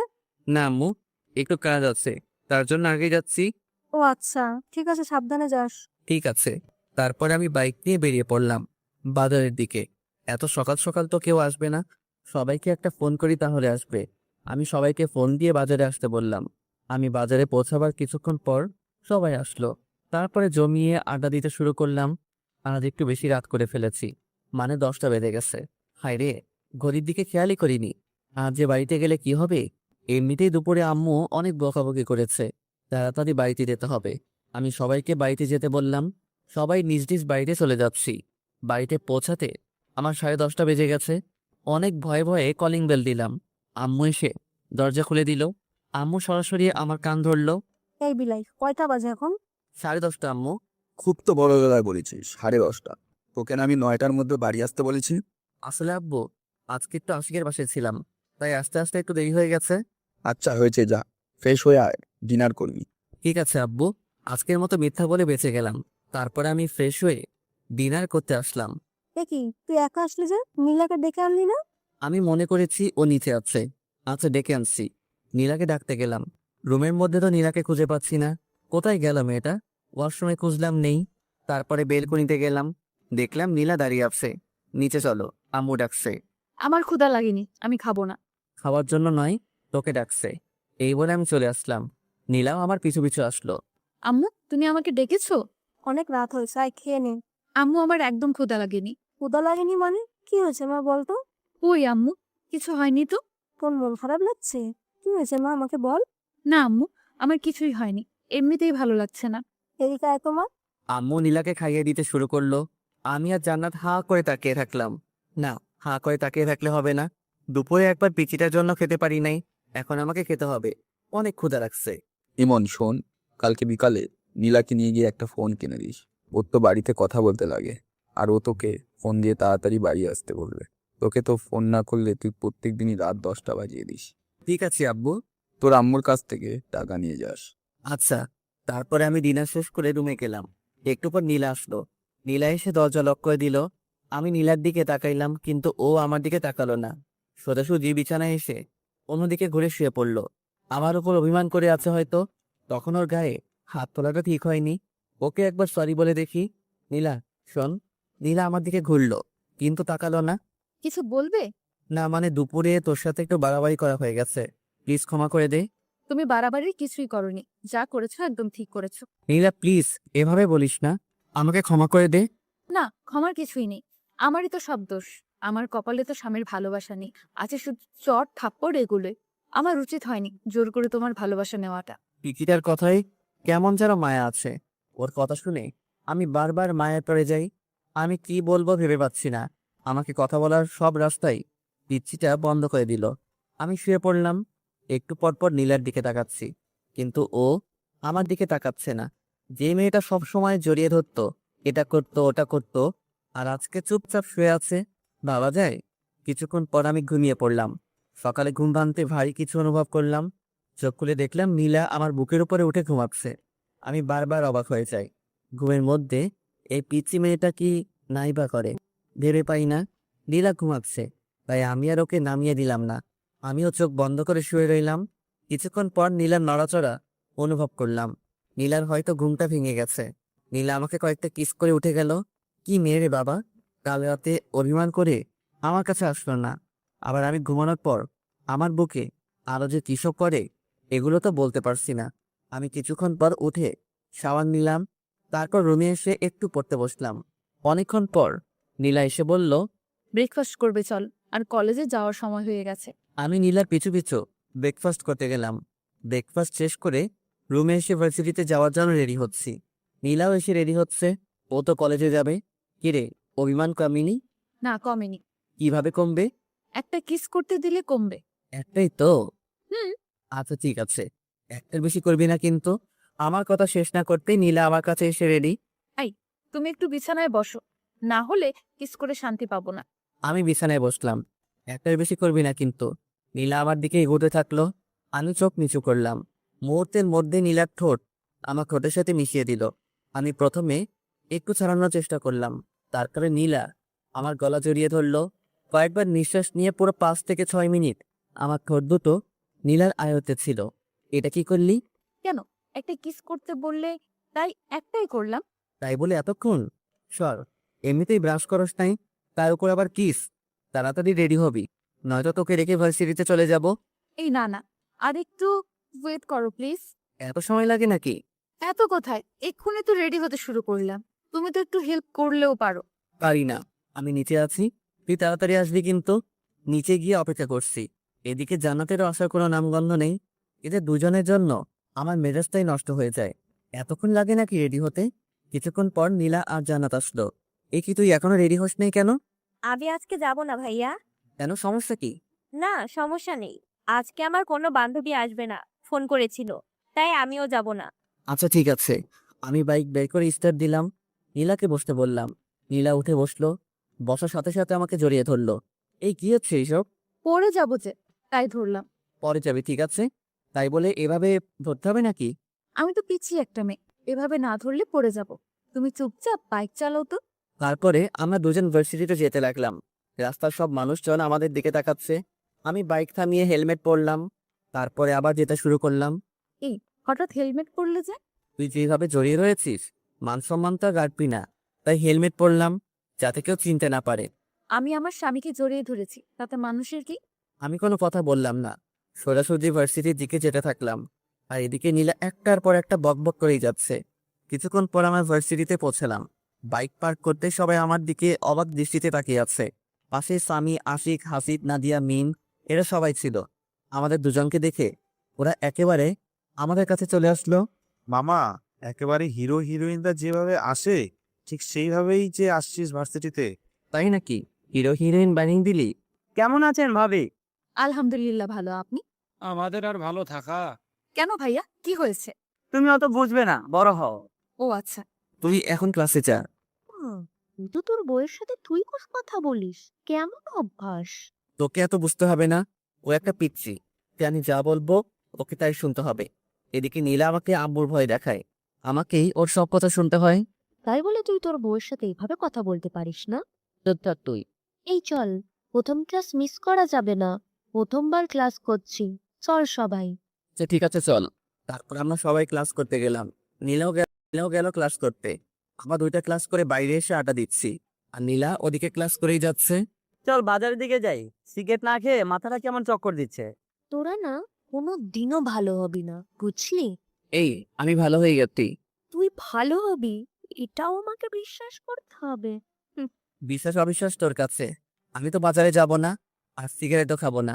হতেই পারে বিয়ের পরে তুই সিগারেট খাওয়া ছেড়েই দিতে পারিস, বইয়ের শাসন বলে কথা না রে। বউয়ের শাসন মানে? ওর মতো একটা পিচ্চি মেয়ে আমাকে শাসন করবে? এটা কিভাবে বলতে পারলি? না, হঠাৎ সিগারেট খাওয়া ছেড়ে দিলি তো, তাই আর বললাম। ওই তুই না কাল রাতে আমাদের সাথে সিগারেট খাইলি? শালা দিলি তো সব শেষ করে। আমি এদেরকে কোনো রকম বিশ্বাস করাচ্ছি যে আমি আর খাই না, আর তুই জল ঢেলে দিলি? আমি জানতাম ইমন কোনোদিনও সিগারেট খাওয়া ছাড়বে না, তাই কোনোদিনও ভালোও হবি না তো। কুত্তা। কি? আমাকে কুত্তা বললি? থাম, তোকে দেখাচ্ছি। এই বলে আমি নাদিয়াকে মারতে শুরু করলাম। ওর নরম বেলে আস্তে আস্তে চর বসাতে ভালোই লাগে। দিদি তো মেকআপটা নষ্ট করে।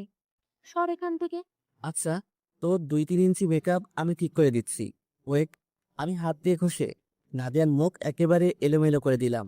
একটু সাইডে লক্ষ্য করলাম, দেখলাম নীলা চোখ বড় বড় করে দাঁড়িয়ে আছে। কি রে, তোর ক্লাস শেষ? বাড়িতে চলো। আচ্ছা ঠিক আছে, চল। তারপরে আমরা সবাই নিজ নিজ বাড়িতে যেতে লাগলাম। নীলা দেখছি এবার আমাকে একটুও টাচ করছে না। আবার কি হলো?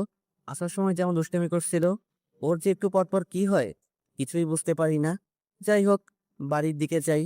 কিছুক্ষণ পর আমরা বাড়িতে পৌঁছলাম। কলিং বেল দিতেই আম্মু দরজা খুলে দিল। আম্মু, তোমার ছেলে আজকে ভার্সিটিতে খুব বাজে কাজ করেছে। কি করেছে রে? তোমার ছেলেকে জিজ্ঞেস করো। এই, কি করেছিস তুই? কই কি করলাম? আমি তো কিছুই করি নাই। মিথ্যা বলছে আম্মু। আচ্ছা, কি করেছে তুই বল তো মা।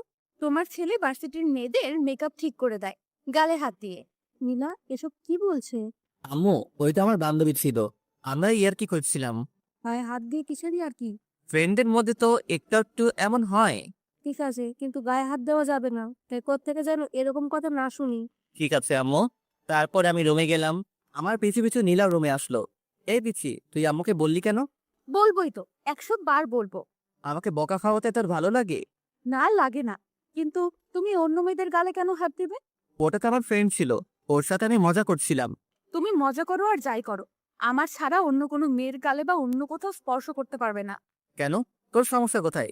নীলা আমাকে জড়িয়ে ধরলো আর বলল, তুমি শুধু আমার, আমি ছাড়া কেউ তোমার ধারে কাছেও আসতে পারবেন না।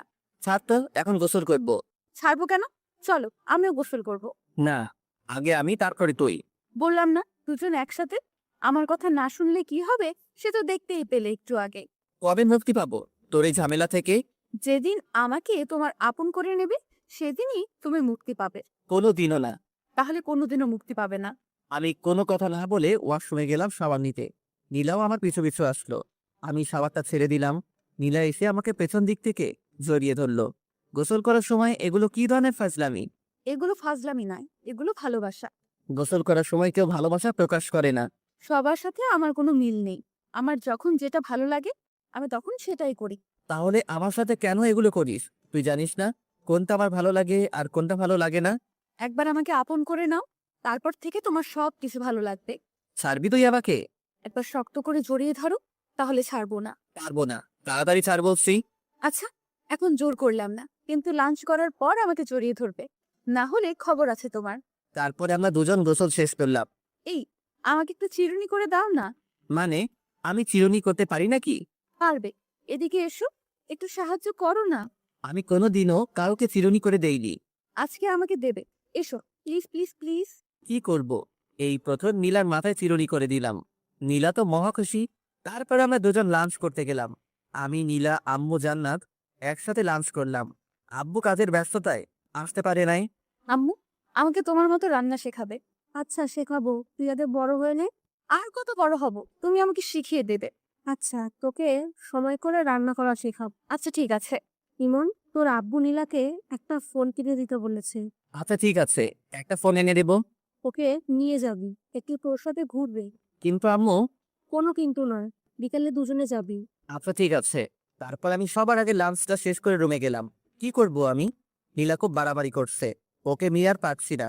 আচ্ছা, ওকে কি কোনোভাবে ওর বাড়িতে পাঠিয়ে দেওয়া যায় না? দেখি কোনোভাবে সম্ভব হয় কিনা। অমনি নীলা রুমে আসলো, এসে দরজা আটকে দিল। আমি কোনো কথা বললাম না। ওর সাথে আমি কিছুতেই পেরে উঠছি না। কিভাবে পারবো? ও শুধু আম্মু আব্বু ভয় দেখায়, আর আমি তো আম্মু আব্বুর বিরুদ্ধে যেতে পারবো না। কি ভাবছো গো? ভাবছু কিভাবে তোকে এই বাড়ি থেকে তাড়ানো যায়। বৃথা চেষ্টা করে কোনো লাভ নেই। নীলা আস্তে আস্তে আমার কাছে আসছে। আমি কিছু বলবো, অমনি নীলা আমার মুখটা চেপে ধরলো। একটা কথাও বলবে না। আমি যা করব সবকিছুই চুপচাপ সহ্য করবে।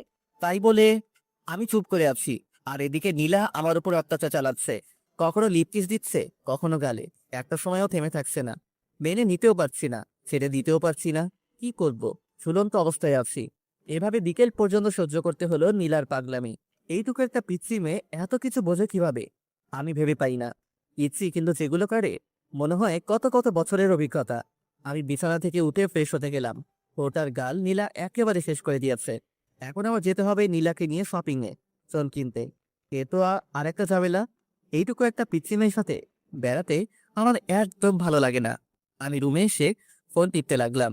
আচ্ছা আমি কি পরবো? শাড়ি পরলে কি ভালো লাগবে? তাড়াতাড়ি রেডি হবি, বেশিক্ষণ অপেক্ষা করতে পারবো না।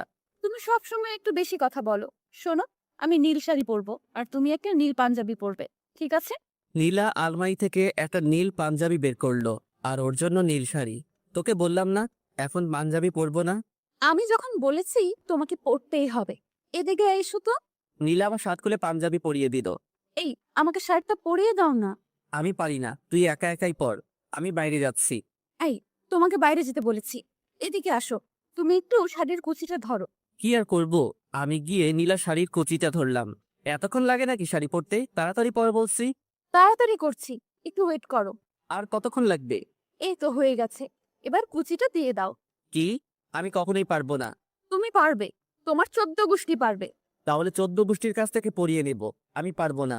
দাও বলছি, তুমি না ছেলে, এত ভয় কিসের তোমার? তাই বলে তোর ওখানে কুচি দিয়ে দেবো নাকি? দেরি হয়ে যাচ্ছে, তাড়াতাড়ি দাও। তারপরে আমি কাঁপতে কাঁপতে নীলার কুচিটা দিয়ে দিলাম। নীলা আমার হাত ওর ওখানে চেপে ধরলো। আমি তো লজ্জায় একেবারে শেষ, কিছু বলতেও পারছি না, কিছু করতেও পারছি না, শুধু মাথা নিচু করে আছে। এদিকে নীলাও লজ্জায় লাল হয়ে আছে, কিছু বলতে পারছে না, শুধু মুচকি হাসছে।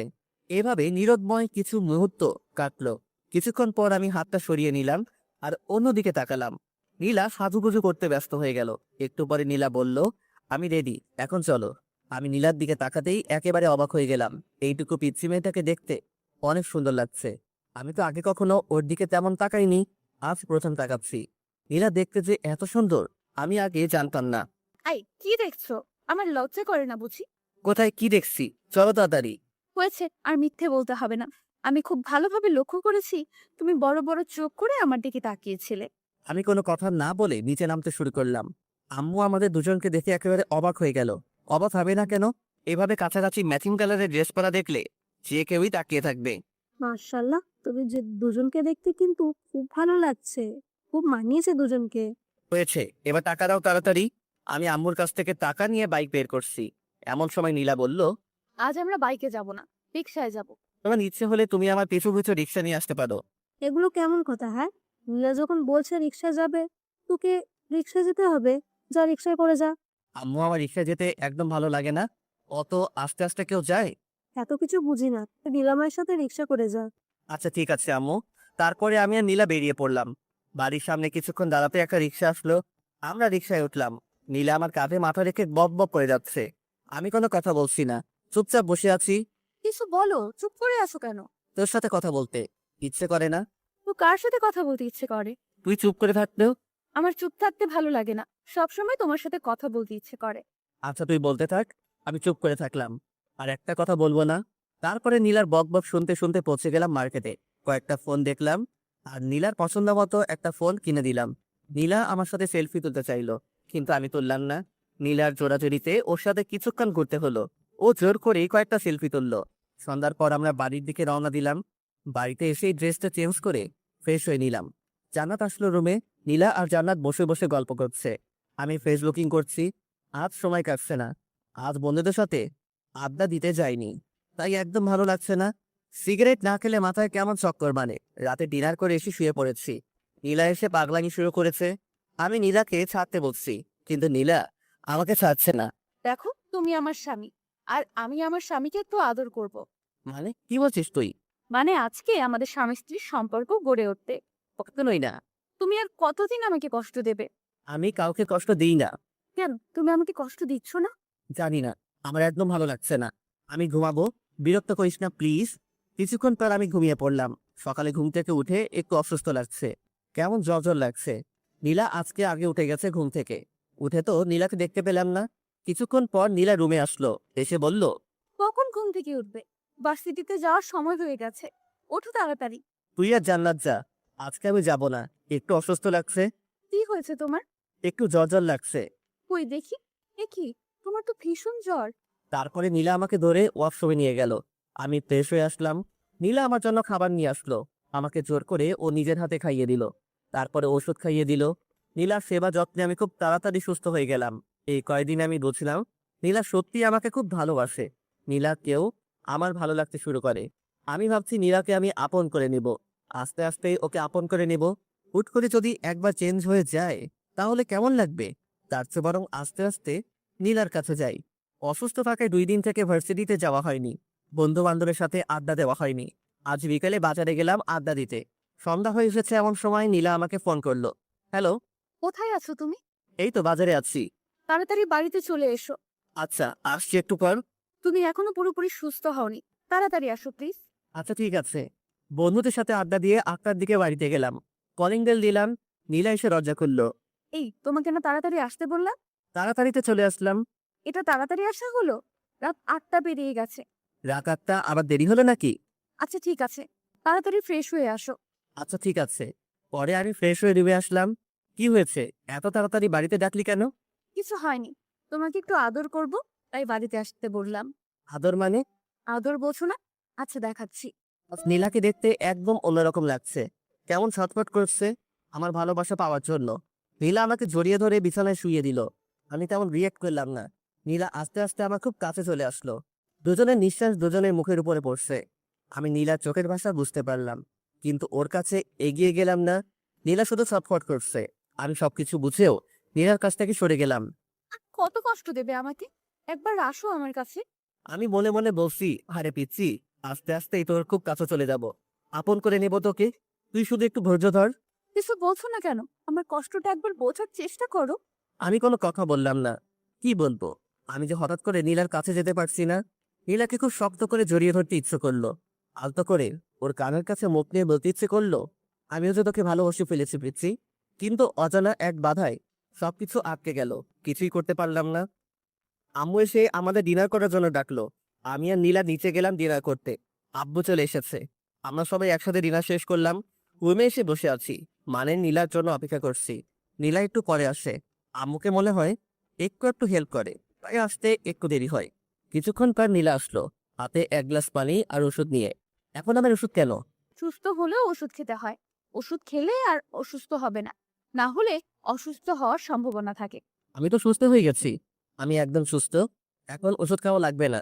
বেশি কথা বলো না তো, দেখি আমি খাইয়ে দেই। তারপরে নীলা আমাকে ওষুধ খাইয়ে দিল। ওষুধ খাওয়ার সাথে সাথে আমার মাথাটা কেমন ঝিমঝিম করছে। বুঝলাম না নীলা আমাকে কি খাওয়ালো।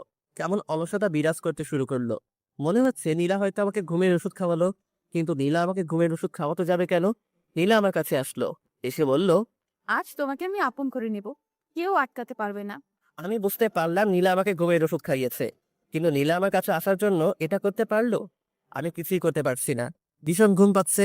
নীলা আমার কাছে আসলো, এসে আমার শার্টটা খুলে দিল। নীলাকে আটকাতে পারছি না, মানে ঘুমের ওষুধ খাওয়ার পর আমি কোনো সত্যি পাচ্ছি না। নীলা আস্তে আস্তে আমার খুব কাছে চলে আসলো। আমি কিছুতেই মানতে পারছি না নীলা আমাকে ঘুমের ওষুধ খাইয়ে এগুলো করছে। তারপরে নীলা আমাকে কিস করতে শুরু করলো। আজ নীলার হাত থেকে আমার নিস্তার নেই, একেবারে শেষ করে ফেলবে। নীলা ওর ড্রেস খুলে ফেললো। এখন আমাদের দুজনের শরীরে একটা সুতা পর্যন্ত নেই। নীলা আমার খুব কাছে চলে আসলো। আমি নীলাকে আটকাতে পারলাম না, সবকিছু শেষ করে ফেললো। নীলার প্রতি আমার অনেক রাগ হলো। ও আমাকে ঘুমের ওষুধ খাইয়ে নীলাকে মারতে ইচ্ছে করছে, কিন্তু আমি উঠে বসার মতো শক্তি পাচ্ছি না। নীলা আমার উপরে শুয়ে আছে, একটু পর পর আমার দিকে তাকাচ্ছে। কিছুক্ষণ পর নীলা আমাকে বিছানা থেকে তুলে ওয়াশরুমে নিয়ে গেল। দুজনে একসাথে সাবান নিলাম। সাবান নেওয়ায় আমার ঘুম একেবারে ভেঙে গেল। আমার নিজের প্রতি অনেক রাগ হতে শুরু করলো। নীলা আমার সাথে এগুলো করলো, অথচ আমি ওকে আটকাতে পারলাম না। আমি ড্রেস চেঞ্জ করে রুমে চলে আসলাম। আজ নীলার খবর আছে। ও কি করলো আমার সাথে? নীলা ওয়াশরুম থেকে বেরিয়ে আসতে আমি ওকে একটা চর বসিয়ে দিলাম। তুই এটা কি করলি আমার সাথে? যা করেছি একদম ঠিক করেছি, এটা ছাড়া আমার কোনো উপায় ছিল না। নীলার কথা শুনে আমার রাগ আরো বেড়ে গেল। আমি খাটের রেলিং খুলে নীলাকে মারতে শুরু করলাম। অনেক মারলাম নীলাকে। মারতে মারতে লোহার রেলিংটা ভেঙে ফেললাম। নীলা কাঁদতে কাঁদতে বলল, তোমাকে আপন করে নেওয়া কি আমার অপরাধ? আমি কি আমার স্বামীর ভালোবাসা কোনোদিনও পাবো না? কেন বিয়ে করেছো আমাকে? আমার কি একটা স্বপ্ন থাকতে পারে না? তুই আমার চোখের সামনে থেকে সর। তোর মতো পিচ্চি মেয়েকে আমার সহ্য হয় না। আমি কখনো তোকে বিয়ে করতে চাইনি। আম্মু আব্বু আমাকে জোর করে তোর সাথে বিয়ে দিয়েছে। আসলেও তো, তোমাকে তো জোর করে বিয়ে দিয়েছে। জোর করে তো আর ভালোবাসা পাওয়া যায় না, আমি এটা ভুলেই গিয়েছিলাম। মুক্ত করে দিচ্ছি আমি তোমাকে। আর কখনো বিরক্ত করব না, চলে যাব আমি তোমার কাছ থেকে অনেক দূর। আমাকে প্লিজ ক্ষমা করে দিও। আর কখনো তোমাকে এই পিচ্চির জ্বালা করতে হবে না, মুক্ত করে দিও। খুব ভালোবাসি তোমায়। আমি কোনো কথা বললাম না। নিজের প্রতি নিজেরই ঘৃণা জন্মালো। আমি নীলা কি মারলাম? কি করে ওর মতো একটা পিচি মেয়েকে মারতে পারলাম? খুব ভুল করে ফেললাম আমি। এক্ষুনি ওর কাছ থেকে ক্ষমা চেয়ে নেব আর ওকে আমার বউয়ের মর্যাদা দেব। আমি পিছনে তাকাতেই নীলাকে দেখতে পেলাম না। বুকের মধ্যে কেমন ধুক করে উঠল। রুমের মধ্যে নীলাকে খুঁজলাম কিন্তু পেলাম না। ওয়াশরুমে গেছে হয়তো। ওয়াশরুমে গেলাম কিন্তু নীলাকে পেলাম না। কোথায় গেল নীলা? আমি বেলকনিতে গেলাম কিন্তু নীলাকে পেলাম না। আমি নিচে গিয়ে নীলাকে ডাকতে লাগলাম।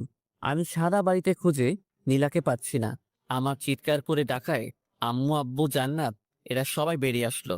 কি হয়েছে? এত জোরে জোরে নীলাকে ডাকছিস কেন? কোথায় গিয়েছে ও? আম্মু, আমি নীলাকে খুঁজে কোথাও পাচ্ছি না। পাচ্ছি না মানে? কোথায় যাবে এত রাতে? বাড়িতে আছে, দেখ ওয়াশরুমে গেছে হয়তো। না আম্মু, ওয়াশরুমে আমি খুঁজেছি, সারা বাড়িতে নীলাকে খুঁজতেছি কিন্তু কোথাও পাচ্ছি না। কি বলছিস কি? কিছু হয়েছে দুদিন মধ্যে?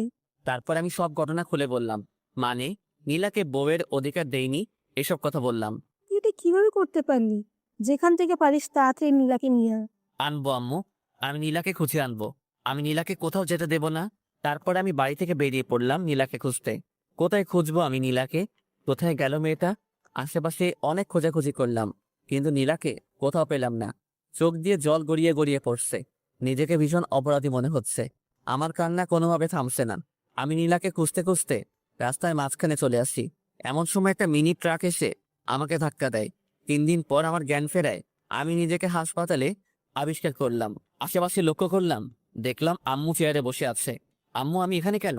3 দিন আগে একটা ট্রাকের সঙ্গে তুই অ্যাক্সিডেন্ট করেছিলি। আমার সবকিছু মনে পড়ে গেল। আমি উঠে বেরিয়ে যেতে লাগলাম। আম্মু আমাকে আটকালো। কোথায় যাচ্ছিস তুই? আম্মু, নীলাকে খুঁজে বের করতে হবে। নীলাকে সবাই খুঁজছে, তুই এখন অনেক অসুস্থ, তোকে এখন যাওয়া লাগবে না। না আম্মু, নীলাকে আমি খুঁজতে যাব। নীলার সাথে আমি খুব অন্যায় করেছি। ওকে যেখান থেকে হোক আমাকে খুঁজে বের করতেই হবে। আচ্ছা ঠিক আছে, আগে সুস্থ হয়ে নে তারপর খুঁজিস। আর শোন, নীলা হয়তো বা অ্যাক্সিডেন্ট করেছে। অ্যাক্সিডেন্ট করেছে মানে? কোথায় নীলা? তোমরা কিভাবে জানলে? আমাদের বাসা থেকে একটু সামনেই সেদিন রাতে আরো একটা অ্যাক্সিডেন্ট হয়েছিল, আর ওটা নীলাই ছিল, কারণ ওখানে নীলার রক্তাক্ত ওড়না পাওয়া গেছে। নীলার অ্যাক্সিডেন্টের কথা শুনে আমার বুকের ভিতর কেমন যেন করছে। নীলার কিছু হয়নি তো? কেমন আছে? কোথায় আছে? তুই কোনো চিন্তা করিস না, আশেপাশে সব হাসপাতালে খবর নেওয়া হচ্ছে। নীলাকে এই যে বন্ধুরা, গল্প শেষ করে কমেন্ট না করে চলে যাচ্ছ, এইটা কিন্তু ঠিক না। তাড়াতাড়ি কমেন্ট করো। আর যারা এখনো আমাদের চ্যানেলটি সাবস্ক্রাইব করো নাই, জলদি করে সাবস্ক্রাইব করে আমাদের চ্যানেলের একজন মেম্বার হয়ে যাও প্লিজ।